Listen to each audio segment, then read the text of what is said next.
আসসালামু আলাইকুম বন্ধুরা, আপনারা দেখছেন সিঁদুরের মূল্য নাটকের ৩৯৩তম এপিসোড। ভিডিওটি শুরু করার আগে একটি লাইক দিন, শেয়ার করুন, চ্যানেলটি সাবস্ক্রাইব করতে ভুলবেন না। তো চলুন শুরু করা যাক।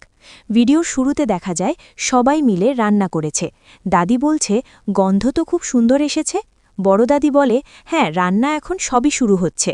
তখন মিশ্রি বলে, হাওয়ায় কথা শুনতে পাচ্ছি যে বড় দাদি গুড়ের চাটনি বানাচ্ছে, সত্যি নাকি? বড় দাদি বলে, হ্যাঁ। দাদি বলে, তোর তো এর থেকে আনন্দের ব্যাপার হতেই পারে না, এনে খেয়ে দেখ কেমন হয়েছে। মিশ্রি বলে, খুব সুন্দর হয়েছে। দাদি বলে, বানিয়েছেটা কি দেখতে হবে না? আমার দিদি বানিয়েছে। প্রিয়া মনে মনে বলে, এত মিষ্টি দোকান থেকে অর্ডার করলেই তো হতো, এত কষ্ট করে বানানোর কি প্রয়োজন ছিল? মিশ্রি বলে, কেননা এটাই আমাদের নিয়ম। অনামিকা, এটা তো গ্রামের নিয়ম, আর তুমি তো গ্রামের, তুমি জানো না? প্রিয়া বলে, আমি ভুলে গেছিলাম, ধন্যবাদ আমাকে মনে করানোর জন্য। বড় দাদি, এই নাও। বড় দাদি বলে, ওখানে চিনি রাখা আছে, নিয়ে আয়। তারপর মিশ্রি নিয়ে আনতে গিয়ে অর্জুনের সঙ্গে ধাক্কা খেয়ে সব চিনি পড়ে যায়, আর অর্জুন তাকে ধরে ফেলে। তখন বুয়া তাদের দুজনের ছবি তুলে নেয়। আজমিন বলে, পুরো পরিবার দেখতে পাচ্ছে। অর্জুন কিছু বলতে গেলে আজমিন মজা করে। অর্জুন মিশ্রিকে বলে, তুমি দেখে চলতে পারো না? মিশ্রি বলে, আমি তো দেখেই চলছিলাম, তুমি মাঝখানে চলে এসেছ। অর্জুন বলে, তোমার মন কোথায় থাকে আজকাল? যখনই দেখি তুমি কিছু না কিছু ভাবো। তখনই দাদি এসে অর্জুনকে বলে, খবরদার, আমাদের বাড়ির বউয়ের সঙ্গে উঁচু গলায় কথা বলবে না। তারপর বাড়ির সবাই মিলে অর্জুন আর মিশ্রিকে নিয়ে মজা করে। তখন অর্জুনের মা অর্জুনের হাতে কিছু জিনিস দেখে বলে, এগুলো কি নিয়ে এসেছিস? অর্জুন বলে, দাদি আর মিশ্রির জন্য ড্রেস আর গয়না নিয়ে এসেছি। প্রিয়া বলে, বাড়িতে আরও অনেক লোক আছে।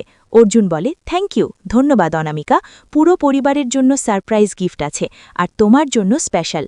প্রিয়া মনে মনে বলে, এরা দুজনে কি খিচুড়ি পাকাচ্ছে? অন্যদিকে দেখা যায় মিশ্রি মা তারানীর সামনে বলছে, আমার অবর্তমানে আমার পুরো পরিবারের খেয়াল রাখার জন্য থ্যাংক ইউ মামি, কিন্তু এখন আমি এসেছি, এর মানে এই না যে তুমি মুক্ত।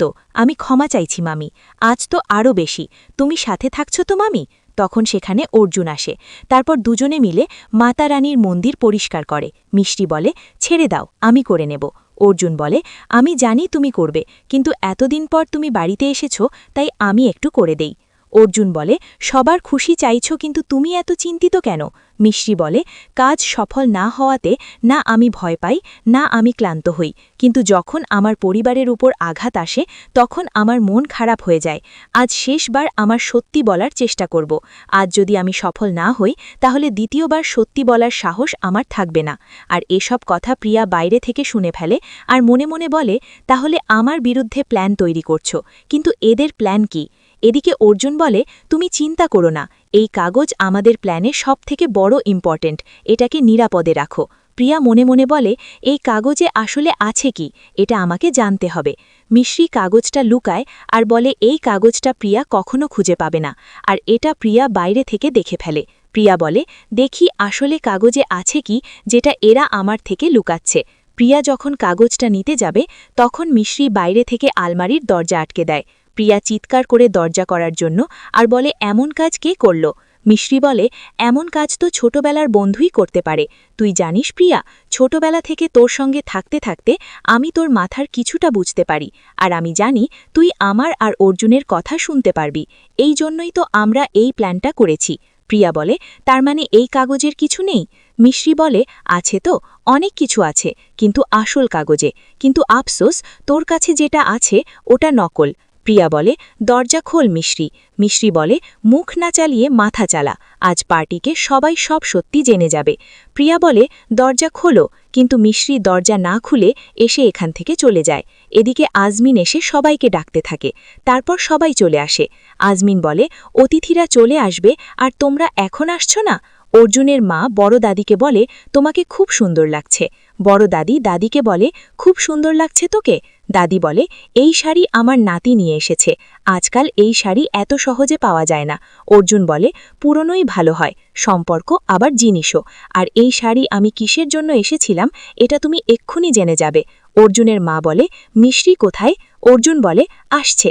বড় দাদি মিশ্রিকে বলে, তোকে একদম বাচ্চা লাগছে, আর বলে, অর্জুন, তুই তো অন্যরকম পোশাক নিয়ে এসেছিলি। অর্জুন বলে, আমি যেটা নিয়ে এসেছিলাম সেই পোশাক এটা, কিন্তু এটা কেন নিয়ে এসেছিলাম তোমরা এক্ষুনি জেনে যাবে।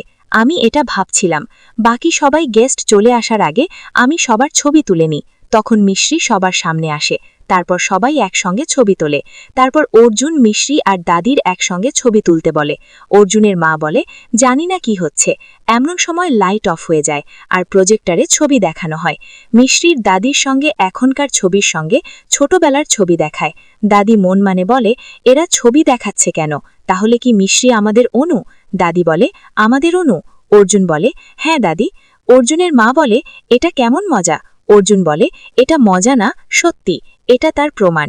তারপর সবাইকে মিশ্রির রিপোর্ট দেখায়। দাদি বলে, তার মানে মিশ্রি আমাদের বিদ্যার মেয়ে? অর্জুন বলে, আমার ছোটবেলার ভালোবাসা, আর তোমার নাতনি। মিশ্রি আমাদের সবার অনু। অর্জুন মনে মনে বলে, তুমি তোমার পরিচয় পাওয়ার জন্য সারা জীবন অপেক্ষা করেছ, আজ তোমার অপেক্ষা শেষ। দাদি বলে, তুই আমাদের অনু? মিশ্রি বলে, হ্যাঁ। এদিকে প্রিয়া এসে বলে, তোমরা সবাই সত্যি জেনে গেছো?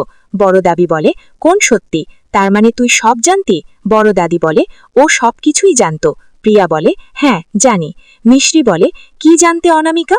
প্রিয়া বলে, আমি শুধু এটুকু বলছি যে মিশ্রি ভাবি তোমাদের আপন লাগতো না।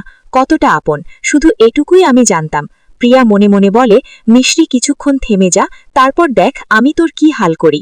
আর এখানে আজকের পর্বটি শেষ হয়। ভিডিওটি ভালো লাগলে একটা লাইক এবং শেয়ার দিন। আর হ্যাঁ, চ্যানেলটি সাবস্ক্রাইব করতে ভুলবেন না। পরবর্তী পর্ব দেখার জন্য আমাদের সাথে থাকুন। ধন্যবাদ।